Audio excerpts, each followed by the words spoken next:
Good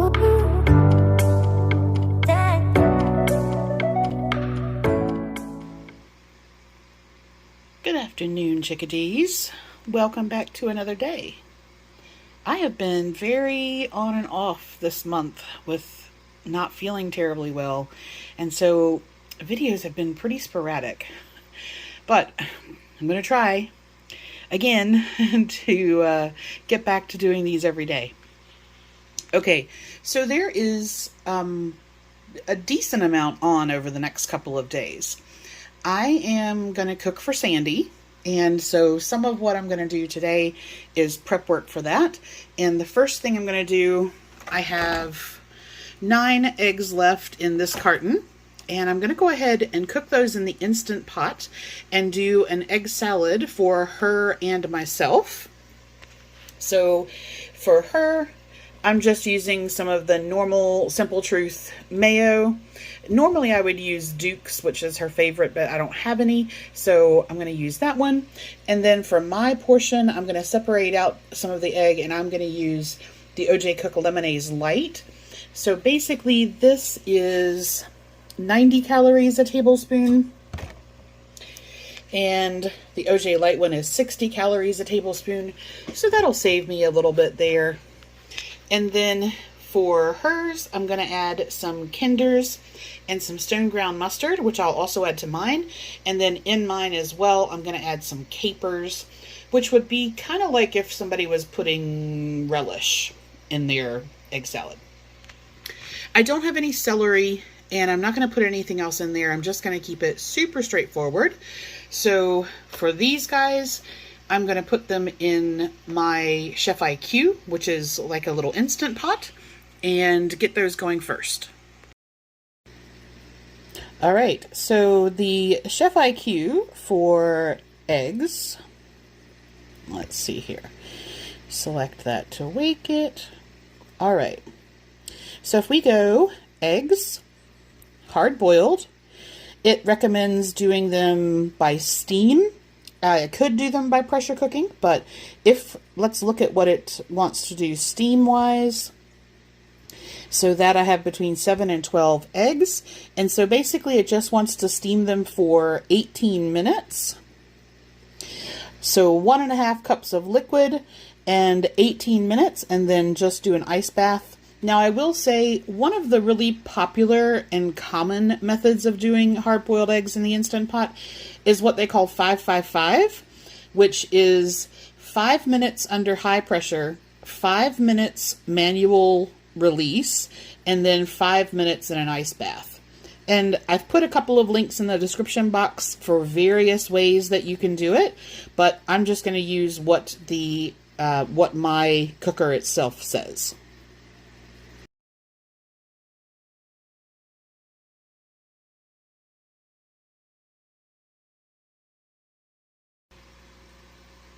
Okay, while that is cooking, I need to get something for me. It's gotten a bit later in the day and I haven't had anything yet. I don't know what I want to do for dinner. Normally on days like today where I cook for Sandy and I do a bunch of different things, I might have a little bit of this, a little bit of that as I'm going along. So I don't know that I'm going to do a separate dinner, but we'll see. But for right now, I am going to have some white cheddar rice cakes with Laughing Cow, tomato, avocado, and a bit of Tajin.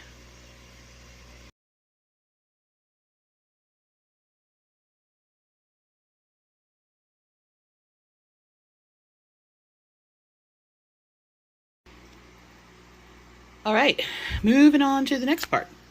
So this is Sandy's egg salad, and that's my egg salad. So those are done. They're just cooling, and then they'll go in the fridge. The next thing I want to do is a cross between chicken and dumplings and chicken and gnocchi soup. And it started because I found this particular seasoning mix at my Kroger on clearance one day, and this is really, really good. Now, Because of the way that the ingredients are, this already contains a lot of the recipes that I linked to will call for flour or cornstarch and various seasonings. And I found that this, because flour is the second ingredient, I just use a whole packet of this, and that works really, really well. So to that, I am going to use gnocchi as my dumpling. And this particular one is fantastic in that it's so cheap. This is from Big Lots. I can get them from Ollie's for about that same price. But they're really, really dry. So I soaked this for about a half an hour just to kind of give it a little bit of a head start. And then I'm going to do a very, very simplified version. So I have chicken stock. I'm going to use 6 cups, which is a box and a half. I'm going to use 1 container of gnocchi, 1 pouch of the chicken and dumpling seasoning. And then I have 2 breasts here, which weigh about 9 ounces in total. I'm going to cube that up. Normally you would do spinach, but I don't have any, but I do have some kale. So I'm going to use kale, and then most of the recipes call for adding half and half at the end. I actually like to add it when I'm serving. I'm not a big fan of half and half when it's frozen. So all I need to do for this is cut the chicken up and then cut the kale up and get everything in the pot. All right, so in my Chef IQ, which is my version of the Instant Pot, I have the 1 package of the gnocchi, 9 ounces of chicken breast, about 2 cups of kale. If you're using spinach, put it in at the end, but kale stays firm longer, so I don't mind putting it in when I'm cooking it. And I have 1 box of the broth in there. Now, I did combine some of the broth with the seasoning. If you are using flour or cornstarch, you don't want to put it in raw. So I went ahead and whisked that up, and then I just will add that and add the other half a cup of chicken broth. I'm going to put that on for 12 minutes with a natural release, and then it'll be all done. All right, progress made, but I did all of my fish tank maintenance while that was cooking, and that was maybe a little bit too much because now I feel pretty rough. So I have Sandy her egg salad, and I'm going to take her 2 of the chicken and gnocchis. That leaves me 4. I think I'm going to have 1 of these for dinner, so then I'll have 3 to go in the freezer. I have quite a few other things that I want to do for Sandy, but I'm hitting a wall here.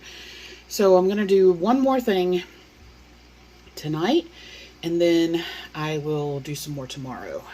So I have some mozzarella roasted garlic chicken sausages, and I'm going to cut those up into little rounds, and then I'm going to do her mashed potatoes. So these are just some Yukon Golds.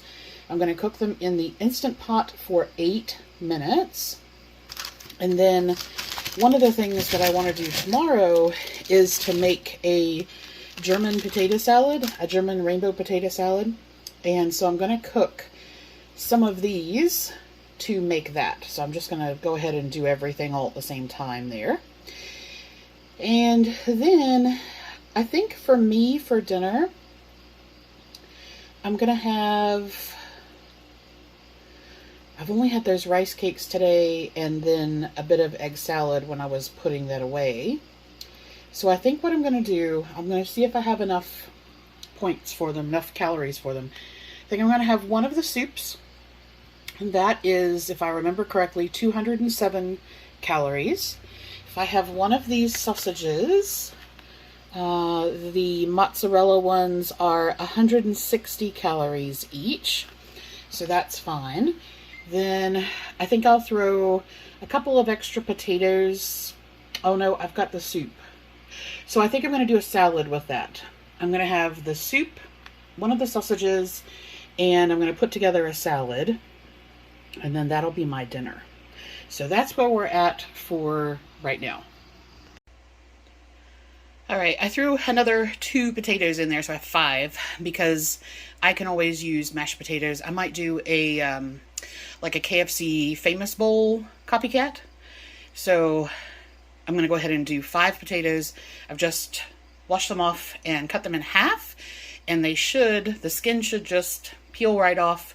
They should be super, super easy. So I'm going to put these on the setting that it says, which I think is 12 minutes. Okay, I'm ready to be done. So I had half a bag of a bagged salad, maple bourbon something.